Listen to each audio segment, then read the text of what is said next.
আচ্ছা, লাউ কি পাকে? মানুষ না কচি লাউ পছন্দ করে। ইরা ম্যাকবুকের দিকে তাকিয়ে তাকিয়ে ভাবনায় ডুবে গেল। দুপুরে বিশেষ কিছু মনে হয়নি, কিন্তু এখন কেমন যেন গণ্ডগোল লাগছে। সুগন্ধা কি বলল, কি করলো, কেন করলো? এমনই হয় বোধ হয়। অলস মস্তিষ্ক শয়তানের কারখানা। ইরাম হুটহাট আজগুবি কিছু ভেবে বসে আছে। মাথা নেড়ে সে কাজে মনোযোগ দিল। আজকে এই রিভিউয়ের পর আরেকটা নতুন কাজের অফার এসেছে তার কাছে। 3 দিনের ভেতর করে দিতে পারলে $10 দেওয়া হবে। 3টে আর্টিকেল রাইটিংয়ের কাজ। প্রায় মাস দেড়েক ট্রেনিং করে ইতোমধ্যে তার হাত অনেক চালু হয়ে গিয়েছে। শুধু ভাবতে এবং ডাটা সংগ্রহ করতে একটু সময় লাগে। ইজেনকে খাইয়ে ঘুম পাড়িয়ে দিয়েছে। এখন কাজ করতে করতে ব্রেস্ট পাম্প করে রাখলো, কারণ রাতে সাইবানের সাথে পার্টিতে যাবে সে। তখন সুগন্ধা খাওয়াবে। ইজেন শুরুতে দুধ টেনে খেতে পারতো না। এই নিয়ে ইরাম অনেক ঝামেলায় ভোগ করেছে। সাইবানের সঙ্গে বিয়ে হওয়ার পর সামিয়া ব্রেস্ট পাম্প ব্যবহারের পরামর্শ দিয়েছিলেন। ব্যাপারটা অনেক কাজে লেগেছে তার। সে যদি কোনো দিন দেরিও করে ফেলে, পাম্প করে রাখার কারণে যে কেউ ইজানকে খাওয়াতে পারে। ইজান শুধু সাইবানের সাথেই দুষ্টু, এমনিতে ভীষণ শান্ত বাচ্চা। অন্য কেউ কোলে নিলেও বেশি গাইগুই করে না। আগে তো রাত বিরাতে কাঁদতো, এখন কান্নাটাও কিছুটা কমে এসেছে। কিছুক্ষণ পর তৈরি হবে বলে জিনিসপত্র সব বের করে রেখেছে ইরাম। দ্রুত হাতের রাফ আইডিয়াটা নোট করে রাখছে ম্যাকবুকে। ফিরে এসেই কাজে বসে যাবে। এমন সময় একদম অতর্কিতে তার মুখের সামনে কিছু একটা ধরল কেউ। হতচকিত হয়ে সামনে তাকালো সে। ফোনের স্ক্রিন। সেখানে ভাসছে একটা সার্টিফিকেটের ছবি। Birth certificate. নাম সাহরান আলাদিন ইজান। পিতার নাম সাইবান আলাদিন। মাতার নাম ইরাম কিবরিয়া। সম্পূর্ণ বিশদভাবে ডিটেলসটা নোট করা আছে। ইরাম মাথা কাত করে দেখল তার ঠিক পেছনে সাইবান দাঁড়িয়ে চেয়ারে ঝুঁকে তার কাঁধের উপর থুতনি চেপে তাকিয়ে আছে। বানান ঠিক আছে কিনা দেখুন, ইস্যু হয়ে যাবে কয়েকদিনের মধ্যেই। ইরাম ফোনটা হাতে তুলে নিল। খুঁটিয়ে খুঁটিয়ে দেখল ইজানের বার্থ সার্টিফিকেট করার সময় কিংবা সুযোগ তার কাছে ছিল না। সাইবান এখন এটা নিজ উদ্যোগে করেছে। শুধু করেছে না, বিষয়টা নিয়ে রীতিমতো অবসেসড। কেন তা ইরাম জানে না। বানান ঠিকই আছে, কিন্তু তোমাকে আরও একবার সাবধান করে দিচ্ছি, অরণ্য যদি পরে কোনো কিছু দাবি করে তাহলে আমরা ঝামেলায় পড়ব। তাচ্ছিল্যের হাসি হাসল সাইবান। দাবি করবে মানে? ওর বাপের সম্পত্তি? আসুক দাবি করতে। এত মাস কোথায় ছিল সে? কেস ঠোকার ক্ষমতা আমার কাছেও আছে। ইরাম দেখা শেষ করতেই ফোনটা ফেরত নিয়ে নিল সে। মাত্রই বাহির থেকে ফিরেছে। ঠোঁট কামড়ালো সাইবান। ফোনের স্ক্রিন দেখতে দেখতে জানালো, পোটলার জন্ম দেখি 10 তারিখ, আমার ছাওয়াল। ইরাম ম্যাকবুক থেকে মনোযোগ হাঁটিয়ে চেয়ারে হেলান দিল। ও হ্যাঁ, তোমার জন্মদিনও তো 10 তারিখ, 10 সেপ্টেম্বর না? আপনি আমার জন্মদিন মনে রেখেছেন? ঠোঁট চেটে তীর্যক হাসল সাইবান। তাতে ইরাম খানিক বিব্রত বোধ করল। গলা খাকারি দিয়ে জানালো, এতে এত ভাব নেওয়ার কী আছে? ছোটোবেলায় তো তোমার জন্মদিনের 1 মাস আগে থেকে লাফঝাপ শুরু করতে। জন্মদিনের 1 মাস পর গিয়ে সে লাফালাফি থামাতে। মনে না রাখতে চাইলেও মনে থেকে যায়। আপনার এত কিছু মনে থেকে যায়, শুধু আমি বাদে। ইরাম হঠাৎ এমন কথায় ভিড়মি খেল, কিন্তু কিছু বলার আগেই সাইবান হুট করে প্রসঙ্গ পাল্টে ফেলল। সে যাই হোক, নিজের জন্মদিন ভিন্ন দিনে পালন করার মর্মান্তিক বেদনা আপনি বুঝবেন না। এমন এক নাটকীয় ভঙ্গিতে সে বলল যে ইরামের ভ্রু কুঁচকে গেল। অন্যদিন মানে? এটা তোমার সত্যিকারের বার্থডেট না? একটা দীর্ঘশ্বাস ফেলে কপাল ঘষল সাইবান। মানুষের বাবা মা চাকরির জন্য ছেলেমেয়ের বয়স কমিয়ে রাখে, আর আমার মম আমার বয়স 1 দিন বাড়িয়ে দিয়েছে। মনে হয় আগে বুঝে গিয়েছিল আমার দ্বারা চাকরি বাকরি হবে না।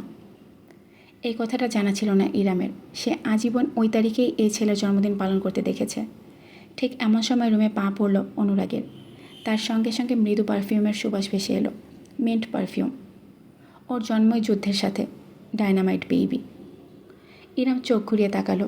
অনুরাগ পুরো দস্তর তৈরি, রয়্যাল ব্লু বর্ণের একটা স্যুট পরনে, পকেটের দিকে ময়ূরের আদলে তৈরি একটা ব্রোচ, চুলগুলো পরিপাটি করে জেল দিয়ে সেট করা, ঠোঁটে মৃদু হাসি। সাইবান কটমট করে তাকালো বন্ধুর দিকে। অনুরাগের তাতে থোড়াই কেয়ার। ইরাম কৌতূহলী হয়ে উঠল এবার। মানে হলো, ও যেদিন জন্মেছে সেদিন ও না কাঁদলেও পুরো বিশ্ব কেঁদেছে। এই তুই দেখেছিস আমি কাঁদিনি? নিজে তো ছিলি 3 বছরের লেংটু, পুক্কু দেখিয়ে ঘুরে বেড়াতি। প্রতিবাদ করলো সাইবান। পুক্কু জিনিসটা কি সেটা জিজ্ঞেস করার চাইতে স্বামীর সত্যিকারের জন্ম তারিখ নিয়ে ইরামের আগ্রহ বেশি। অনুরাগ মুচকে হেসে বলল, স্বামী আন্টি বলেছে না তুই কাঁদছিলি না, তোর ওই পুক্কু বরাবর 7টা থাপ্পড় দেওয়ার পর কেঁদেছিলি। মমের হাসপাতালের বিছানাও এত হুঁশ ছিল?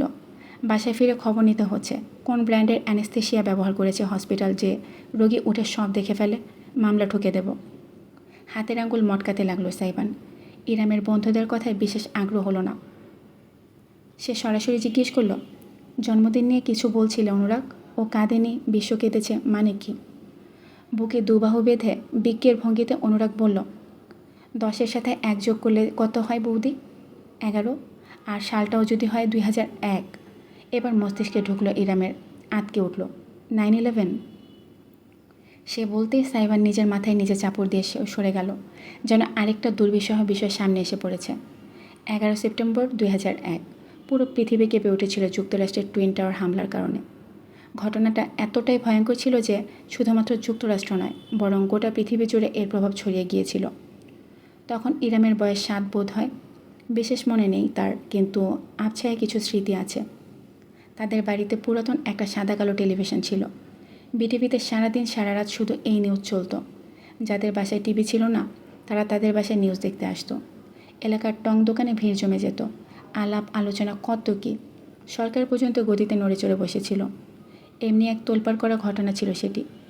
এই ঘটনার পরে ইউরোপ জুড়ে ধর্মবিদ্বেষ ছড়িয়ে যায় এবং শুরু হয় আফগানিস্তানের যুদ্ধ।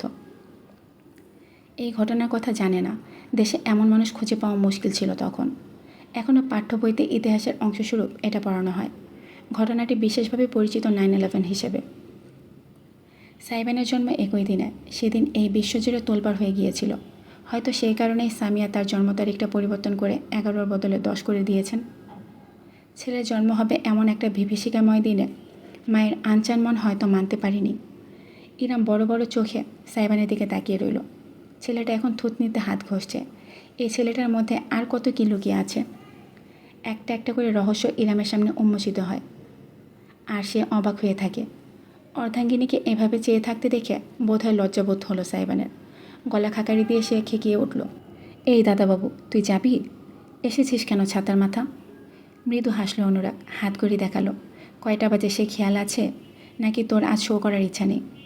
যা তো, তুই চোখের সামনে থেকে গেলেই হবে। যাওয়ার সময় নিচের জরিনার আম্মা সকিনার চুলের মুঠি ধরে বলে দিস আমার জন্য যেন কফি তৈরি রাখে। খেয়ে বেরিয়ে যাব। আজ্ঞে মহারাজ। স্যালুটের ভঙ্গিমা করে অনুরাগ চলে গেল। সাইবান কোমরে হাত দিয়ে দাঁড়িয়ে এবার ইরামের দিকে তাকালো। আপনি আবার টমেটোর মতন চোখ করে বসে আছেন কেন? রেডি হবেন নাকি চাইছেন আমি রেডি করাই? সেক্ষেত্রে আগামী 2 ঘন্টায় কিছু ফিনিশ হবে কি না গ্যারান্টি দিতে পারছি না। অসভ্য। মুখ ভেঙচে উঠে গেল ইরাম। প্রাইভেট কারের ভেতরে বসেছে ইরাম এবং সাইবান। পেছনের গাড়িতে আছে তিতলি আর অনুরাগ। সুগন্ধা, সারিকা দুজনে ইজানের সঙ্গে বাড়িতে আছে। তারা যাবে না। একটা আসমানি রঙের জর্জেটের শাড়ি পরেছে আজ ইরাম। চুলগুলো প্রথমে খোপা করবে ভাবলেও সাইবানের মন্তব্যের কারণে খোলা রেখেছে। হালকা কিছু গহনা, একটুখানি মেকআপ, এতটুকুই। তাকে যথেষ্ট স্নিগ্ধ এবং পরিপাটি দেখাচ্ছে। সাইবান এক মনে গাড়ি চালাচ্ছে। পারতপক্ষে ইরামের দিকে না তাকানোর চেষ্টা করছে। তার বেশভূষাও ফর্মাল নয়। একটা পোলো শার্ট, ওপরে আবার জ্যাকেট, গলায় অহেতুকভাবে হেডফোন ঝুলছে। চুলগুলো আঁচড়ায়নি, শুধু আঙ্গুল দিয়ে এলোমেলো করে নিয়েছে। ঢোলা জিন্স আর ভারী কেটস, এই তার ডিজে রূপ। ইরাম কেন যেন বেশ অনেকটা সময় নিয়ে আজ স্বামীকে দেখল। এই ছেলেটার এমন বেপরোয়া ভঙ্গিমা এবং অগোছালো অবয়বে তার আজ খারাপ লাগলো না। আগে মনে হতো ছেলেটা দায়িত্ব জ্ঞানহীন, অথচ এখন মনে হয় ওই কাঠজোড়ায় যেন এক পৃথিবী সমান দায়িত্ব চেপে চলে আসে। অথচ তার বাহ্যিক রূপ দেখলে কেউই বুঝতে পারবে না, যেমনটা ইরাম এতদিন বুঝতো না। সাইবানের প্রতি সে এক প্রকার বায়াসড ছিল। যাই করুক না কেন সবটাই বেপরোয়া মনে হতো, এখনও মনে হয়। কিন্তু আজকাল এই বেপরোয়া ব্যাপারগুলো তার কেন যেন ভালোই লাগে। এই যেমন শাড়ির সাথে সাইবানের পোশাক আশাক যাচ্ছে না, বিষয়টা ইরামের তেমন একটা খারাপ লাগছে না। বরং লুকিং গ্লাসের দিকে তাকালেই মনে হচ্ছে যেন প্রথম থেকেই সবটা এভাবেই হওয়ার ছিল, এটাই পারফেক্ট। সাইবান নিজের ওপর ইরামের গভীর দৃষ্টি লক্ষ্য করতে পারছে। গিয়ারের ওপর হাত সামান্য কাঁপছে তার। মেয়েটা এভাবে তাকিয়ে আছে কেন? সে কি জানে না তার দৃষ্টিতে সাইবানের আত্মা খাঁচা ছাড়া হয়? ইরাম বুঝলো কি না বুঝলো সেই জানে। হঠাৎ করে বলে বসলো, একটা কথা জিজ্ঞেস করব। সাইবান রাস্তার দিকে মনোযোগ রেখে বলল, 10টা কথা জিজ্ঞেস করুন। ইরাম মাথা ঝাঁকালো, অতঃপর হুট করে জিজ্ঞেস করলো, এত কিছু থাকতে তুমি ডিজে হলে কেন? ইরাম জানে না তার প্রশ্নে কী ছিল। সে শুধু সাইবানের তীক্ষ্ণ চোয়াল শক্ত হয়ে যেতে দেখল। স্টিয়ারিংয়ের হাতের আঙুলগুলো এত শক্তভাবে চেপে বসলো যে সেগুলো ফ্যাকাশে দেখালো। চোখ জোড়া কেমন যেন কঠোর হয়ে উঠল। প্রথম 1 মিনিট সাইবান কোনো উত্তর করলো না। পরক্ষণে গাড়ি ঘুরিয়ে খানিকটা গতি বাড়িয়ে বলল, ওরা আমাকে বলেছিল আমি আমার রিচ ফ্যামিলির প্যাম্পার্ড কিড। ক্যারিয়ারে কিছু না হলেও চলবে, আমার মম ড্যাডি লাইফ সেট করে দেবে। কথাগুলো মিথ্যা নয়, সাইবান চাইলে সেটা সম্ভব হতো। তার পারিবারিক অবস্থার কথা বিবেচনা করলে ক্যারিয়ারের প্রতি বিশেষ মনোযোগ না দিলেও চলে। তবুও সামিয়া মুন্সির পরিবারটা অন্য ধাতুতে গড়া। তারা সর্বদাই শিক্ষাটাকে প্রাধান্য দিয়েছে। সামিয়া নিজে ডাক্তার, সারিকা ডেন্টিস্ট, এমনকি সুগন্ধাকেও পড়ালেখা করানো হচ্ছে। সাইবান চাইতো মায়ের মতন ডাক্তার হতে, কিন্তু সে মেডিকেল ভর্তি পরীক্ষায় উত্তীর্ণ হতে পারেনি। প্রাইভেটে তো পড়তে পারতো, কেন পড়েনি সেটা জিজ্ঞেস না করে ইরাম শুধালো, বাবার ব্যবসায় বসতে পারতে। অন্যের গড়া সাম্রাজ্যে কি আমার হতো? একটু জোরালোভাবেই বাঁক কাটল সাইবান। ইরামের কাঁধে সিট বেল্ট চেপে বসলো। ভ্রু কুঁচকে ফেলল সে সামান্য। প্রতিবাদস্বরূপ কিছু বলতে যাচ্ছিল, কিন্তু পারল না। সাইবানের গভীর কণ্ঠস্বর ভেসে এলো, আমার নিজের পরিচয়ের দরকার ছিল, পরিবারের না। যারা বলতো আমার কিছু না করলেও চলবে, তাদের 1 মাসের বেতন আমার 1 ঘন্টার উপার্জন। আমাকে কেউ সাইবান উদ্দিন নামে চেনে না, চেনে আলাদিন হিসেবে, এটুকুই। টাকার কি সব সফলতার মাপকাঠি? ইরাম বলতে সাইবান হালকা একটু মাথা কাত করে তাকালো, তির্যক হাসল। অথচ সেই হাসিটুকুতে বিনোদন নয়, বরং বিষাদ মাখা ছিল। আপনারও কি আফসোস হয় যে আমি ভদ্রঘরের ছেলেদের মতন ডাক্তার, ইঞ্জিনিয়ার হতে পারিনি? আমি সেটা কখন বললাম? প্রতিবাদ করলো ইরাম, কিন্তু সাইবান আর তাকালো না তার দিকে। মুখ ফিরে খানিকটা রুক্ষ গলায় বলল, গাড়ি চালানোর সময় এত কথা বলবেন না, আমার ডিস্টার্ব হয়। এটুকুই। নীরব হয়ে গেল উভয়ে। ইরাম নিজের কোলের দিকে চেয়ে থাকলো। সে সঠিক পথে এগোচ্ছে, কিন্তু একসঙ্গে চাপ দেওয়া যাবে না, একটু একটু করে উদ্ঘাটন করতে হবে সম্পূর্ণটা। পার্টিতে পৌঁছাতে খুব বেশি সময় লাগলো না আর। একটা কনভেনশন হলে আয়োজন, ব্যাচেলরেট পার্টি, বাংলাদেশের কালচারে নয়। তবু ইদানিং অনেকে বিদেশি ঐতিহ্য মাতাতে বাংলাদেশে ভালোবাসে।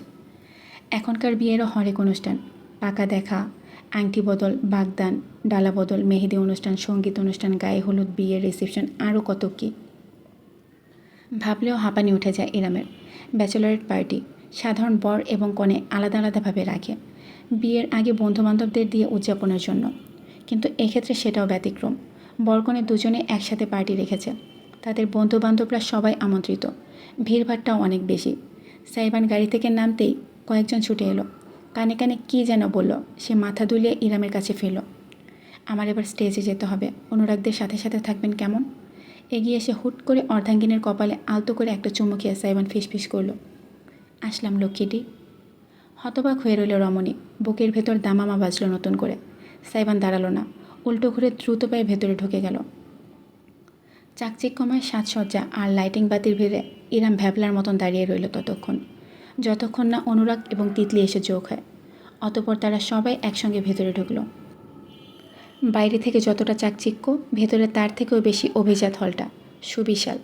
এক কোণায় খাবার এবং ড্রিঙ্কসের বুফে। একটা বড়সড় চকলেট ফাউন্টেন দেখা যাচ্ছে। ডিম লাইট, সবুজাভ, লাল এবং কিচিত নীলের মিশ্রণ। সবাই এদিক সেদিক দাঁড়িয়ে গল্প করছে। মানুষ প্রচুর।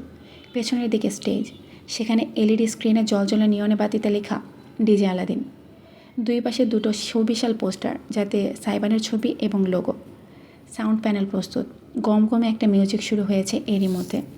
তার তালে তালে দুলতে শুরু করেছে অনেকে। সাইবানকে অবশ্য এখন স্টেজে দেখা যাচ্ছে না। অনুরাগের পাশাপাশি হেঁটে কিছুটা যেতে ইরাম খেয়াল করলো তার আশেপাশের ছেলে মেয়েগুলো কেমন করে যেন তার দিকে তাকাচ্ছে। এটা কি পোশাকের জন্য? এখানকার বেশিরভাগ ছেলে মেয়ে পরনে ওয়েস্টার্ন, নয়তো ফর্মাল। শাড়িও যে একেবারে কেউই পরেনি তা না, তবে তাদের শাড়িগুলো চিকচিকে পাতলা টিস্যুর মতন কাপড়ের। ইরামকে এভাবে দেখার অর্থ কী? আবার কি যেন মন্তব্য করছে। যেহেতু বরকনের বন্ধু, এখানে কারোরই বয়স খুব বেশি না। এই ধরনের পার্টি গুরুজন কিংবা আত্মীয়দের জন্য হয় না, তাই ইরামের সমান কেউ আছে কিনা সন্দেহ রয়েছে। অন্তত সে দেখতে পাচ্ছে না। একদল ছেলেমেয়ে হুট করে এগিয়ে এলো, যাদের নেতৃত্বে কালো জড়ি বসানো টাইট ড্রেস পরা একটা মেয়ে, ভীষণ সুন্দরী, টকবগে তরুণী। এগিয়ে গেল তিতলি, নিজের বডিকন গাউনটা সামলে তরুণীকে আলিঙ্গন করলো। ফাইনালি, কতদিন পর দেখলাম তোকে রিসা। মিটু, কী খবর তোর তিতলি? আরে অনুরাগ। অনুরাগকেও হালকা জড়িয়ে ধরল মেয়েটি। এই রিসাই যে সাইবানের ক্লাসমেট, যার ভাইয়ের বিয়ে, বুঝতে বাকি রইল না ইরামের। কিছুক্ষণ বাদে রিসা হঠাৎ তার দিকে ঘুরল, বিরাট হাসি নিয়ে এগিয়ে এলো। আপনি নিশ্চয়ই আমাদের সাইবানের বউ? জি, আমার নাম ইরাম কিবরিয়া। অনুরাগদের সাথে একজন মহিলাকে ঢুকতে দেখে বুঝে গিয়েছি। ইরামের সাথে হ্যান্ডশেক করলো রিসা। মেয়েটা সরাসরি অপমান করেনি, কিন্তু মহিলা সম্বোধনটা অপমানজনক অর্থে ব্যবহার করতে বুঝেছে। রমণীর বেগ পোহাতে হলো না। আর চোখে তিতলির দিকে দৃষ্টি ফেলল সে। চোখ উল্টে মুখে বিনোদন মেখে তাকিয়ে আছে সে। মেয়েটার সঙ্গে কোনো আঁতাত আছে রিসার, এটুকু ইরাম বুঝল। ক্লাসমেট, বান্ধবী, তবে সব কিছু হটিয়ে মৃদু হাসল সে। জি, বয়সটা তো কম হলো না। আমি বরং অবাকই হলাম আন্টি না বলে মহিলা বললে। রিসার মুখটা খানিক পাংশু হয়ে গেল, তবে পরিস্থিতি নিয়ন্ত্রণের বাইরে যাওয়ার আগে অনুরাগ এসে হস্তক্ষেপ করল। এক্সকিউজ মি, সবাইকে এভাবেই কথা বলে বলে কাটিয়ে দিবি? তোর ভাই ভাবি কোথায়? চল শুভেচ্ছা জানিয়ে আসি। মনে মনে খানিক স্বস্তি পেল ইরাম। অনুরাগদের সাথে গেল চুপচাপ। যার বিয়ে হচ্ছে সে ইরামের থেকে বয়সে ছোট।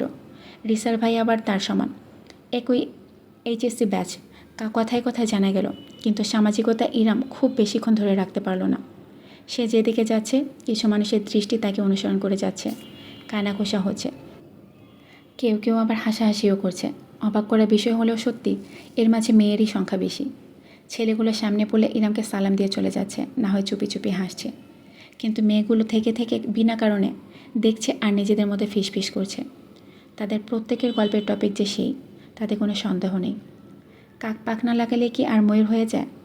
আই লাভ এইজ গ্যাপ, কিন্তু সেটারও তো একটা লিমিট আছে তো ভাই। এমন পার্টিতে একটা আন্টি কী করছে ভাই?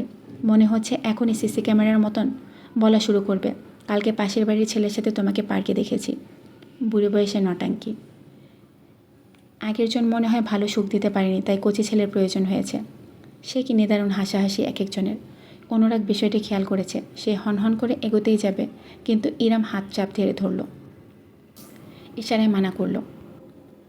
দাঁত কিরমির করে অনিচ্ছা সত্ত্বেও পিছিয়ে গেল অনুরাগ তাই, কিন্তু ক্রুদ্ধ দৃষ্টি ফেলা ছাড়ল না। তার চোখ দেখলে অনেকে চুপ হয়ে যাচ্ছে। ইরাম কাউকেই কিছু বলল না। কারোর কাছে প্রমাণ দেওয়ার কিছু নেই। পার্টিতে প্রথমটায় সে আসতেই চায়নি। নেহায়েত পরিবার নিয়ে এসেছে বলে সাইবানের সঙ্গে তাকেও দাওয়াত দেওয়া হয়েছে।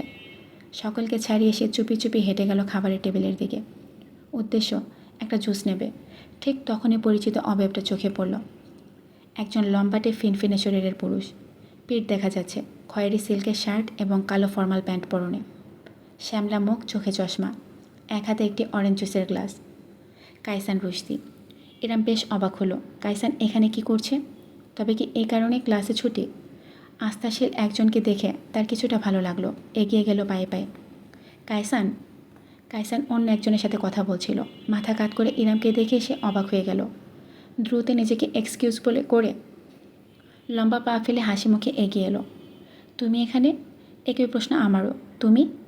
তোমার তো পার্টি পছন্দ না জানতাম। একগাল হাসলো কাইসান। বরের বন্ধু আমি। জোরাজুরি করলো, তাই মানা করতে পারলাম না। ইরামের চোখ জোড়া প্রসারিত হলো। এবার বুঝতে পেরেছে বরের সঙ্গে তার এইচএসসি ব্যাচ মিল। তার মানে সে কাইসানের বন্ধু হতেই পারে। যাই হোক, পার্টি ভালো না লাগলেও এখন তোমাকে দেখে ভালো লাগছে। কাইসান নিজের হাতের জুসটা এগিয়ে দিল। নাও, তোমার মুখটা কেমন শুকনো দেখাচ্ছে। আমি এখনও একটুও পান করিনি, এটা ফ্রেশ। ইরাম মৃদু হেসে গ্রহণ করলো। থ্যাঙ্কস। টেবিলের কাছেই দুজন দাঁড়ালো, নিজেদের মতন গল্প করতে লাগলো। আশেপাশের দৃষ্টি এবার রীতিমতো ভুলে গেল ইরাম। সময়টা এখন আর খারাপ লাগছে না। তবে কিছুক্ষণ বাদে এক কোণায় তিতলির উপস্থিতি লক্ষ্য করলো সে। মেয়েটা একা নয়, দলে আরও কিছু মেয়ে আছে। নিজেদের মধ্যে চাপড়াচাপড়ি করে অট্টহাসি হাসছে তারা।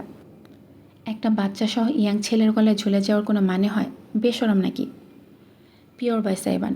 কথাগুলো এখনও গুঞ্জনরত হয়ে যাচ্ছে পার্টির মাঝখানে, অত্যন্ত জোরেই। তিতলি ইশারায় নিজের দলকে চুপ করানোর চেষ্টা চালাচ্ছে, কিন্তু সেটা যে নিতান্তই নাটক সেটা তার ঠোঁটের হাসি দেখলেই বোঝা যাচ্ছে। ইরাম অবশ্য কর্ণপাত করছে না। সে নিজের জায়গায় স্থির, দৃষ্টি কাইসানের উপর।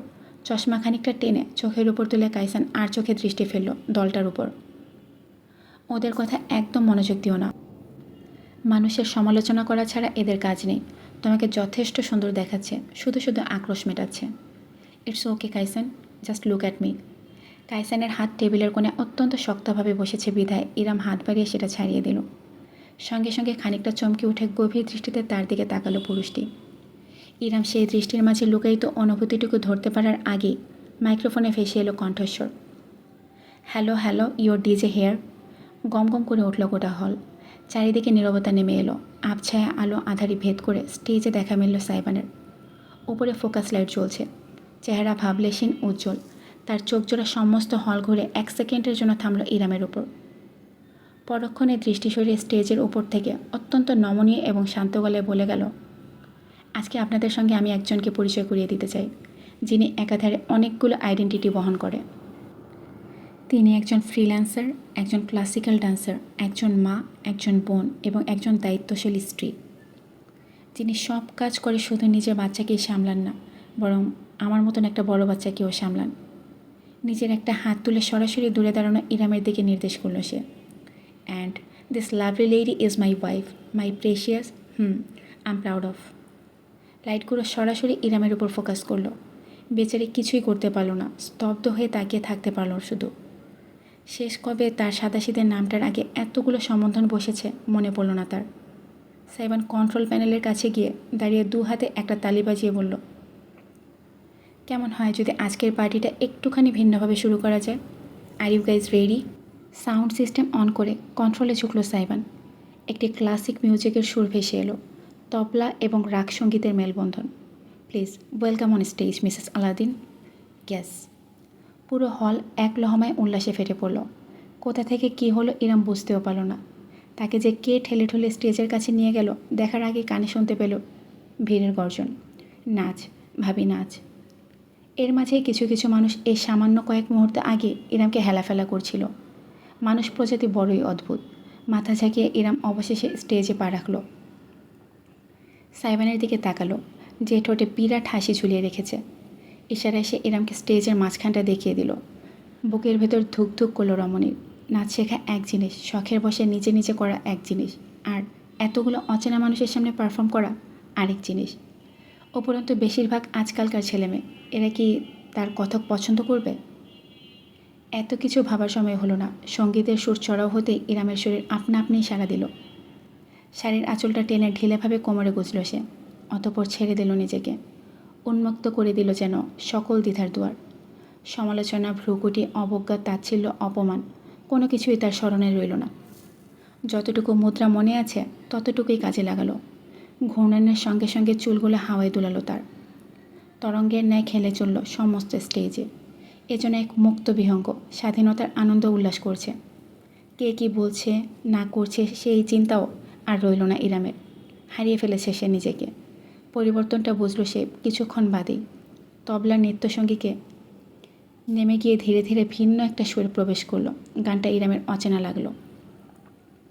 নিজের কোমরে একজোড়া শক্তিশালী হাতের উপস্থিতি টের পেল রমণী। আলতো ছোঁয়া, কিন্তু তাতে মেশানো আবেগ। ঝট করে চোখ খুলে গেল তার। পেছনে দেখল সাইবানকে। এরপরই ভেসে এলো গানের কথা। When all I dream of is your eyes, all I long for is your touch, and darling, something tells me that's enough. ইরামকে ঘুরিয়ে দিল সাইবান। তর্জনী আঙ্গুল ধরে গোল গোল ঘুরিয়ে নিজের বুকে টেনে নিল। মৃদু আলোয় নিচে হালকা তালে দুলতে লাগলো সে। অর্ধাঙ্গিনীকে হাতের বাদ্যযন্ত্রের মতো নিয়ন্ত্রণ করছে সে। শুধু গানটাই বাজছে না, ঠোঁটের পাশে লাগানো মাউথপিসে সাইবান নিজেও গলা মিলাচ্ছে। And you can say that I am a fool and I don't know very much, but I think they call this love. সরাসরি ইরামের চোখের দিকে তাকালো সে। কপালে ঠেকালো কপাল। ঠিক ওই মুহূর্তে ইরামের জন্য হলের ভেতর থাকা অন্য সকল মানুষ গায়েব হয়ে গেল। সে শুধু দেখতে পেল নিজের স্বামীকে, যার হাতের সুনিয়ন্ত্রণে তার শরীর ভেসেছে স্রোতের জোয়ারে। মন উড়েছে অজানায়। কথক নৃত্য হোক কিংবা এই ডুয়েট, ইরাম শুধু তার আলাদিনকে অনুভব করতে পারল। এই আলো আধারের মায়ায় শুধু আছে সে এবং তার আলাদিন। মুচকি হাসলো তার আলাদিন। গানের লাইন গুনগুন করতে করতে খোলা চুলে আঙ্গুল বুলিয়ে কানের পেছন গুজে কপালের পাশে ঠোঁট ছুঁয়ে গানের সাথে গলা মিলিয়ে বলল, yes, I think they call this love. ইজেনকে খাইয়েছে সারিকা। এখন সুগন্ধা খেলছে বাচ্চাটার সাথে। সব কিছু ঠিকঠাক আছে নিশ্চিত হয়ে সারিকা নিচে নেমে এলো। সকাল থেকে মাথাটা ব্যথা করছে। এক মগ করা চা দরকার তার। এই ভেবে বাড়ির রান্নাঘরের দিকে এগোতে যাবে এমন সময় অদ্ভুত দৃশ্যটা নজরে এলো তার। বসার ঘরে কাঠের টেবিলের উপর বিশাল বড় একটা ফ্রিসিয়া ফুলের বুকে। হালকা হলুদাভ রঙের থোকা থোকা ফুল, তাজা সুঘ্রাণে ভরপুর চারুপাশ। সারিকা হতভম্ব হয়ে গেল। এটা তার সব থেকে পছন্দের ফুল, কিন্তু বাংলাদেশে পাওয়া ভীষণ দুর্লভ, বিধায় তেমন একটা দেখা যায় না। এই ফুলের এত বড় বুকে কোথা থেকে এলো? এগিয়ে গেল সারিকা, মুখ ডুবে সুঘ্রাণটা গ্রহণ করতে লাগলো। চোখ জোড়া আবেশে বুঝে এলো তার। ঠিক তখনই পেছন থেকে কণ্ঠস্বরটি ভেসে এলো, হ্যাপি বার্থডে ওয়াইফ। সারিকা ঝটকা দিয়ে পেছনে ফিরে তাকালো। তার চোখ জোড়া স্থির হয়ে দেখল পেছনে 2 হাত ভরে ঠোঁটে অত্যন্ত সূক্ষ্ম হাসি দিয়ে দাঁড়িয়ে আছে তার স্বামী মিসির ইকবাল।